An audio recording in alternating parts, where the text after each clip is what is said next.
नमस्कार मित्रांनो, घरोघरी मातीच्या चुली या मालिकेचा जबरदस्त प्रोमो रिलीज झाला आहे।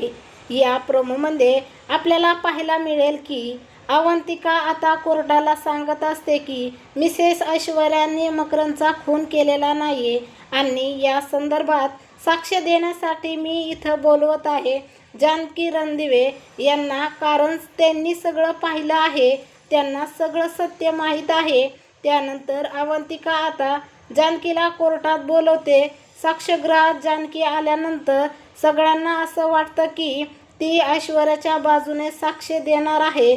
सुमित्रा आता जानकीला विचारत असतो की तुम्ही त्या दिवशी ऐश्वर्याला मकरंदचा खून करताना पाहिलं होतं का?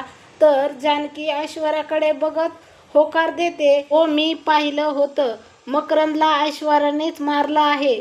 तर आता जानकीने साक्ष बदलल्यामुळे ऐश्वर्या म्हणते की जानकी तू हे काय बोलतेस? तर जानकीने साक्ष का बदलली असेल? हा प्रोमो तुम्हाला कसा वाटला? अशाच मालिकेच्या नवनवीन अपडेट पाहण्यासाठी आपल्या चॅनलला लाईक करा, शेअर करा आणि सबस्क्राईब करायला विसरू नका। धन्यवाद।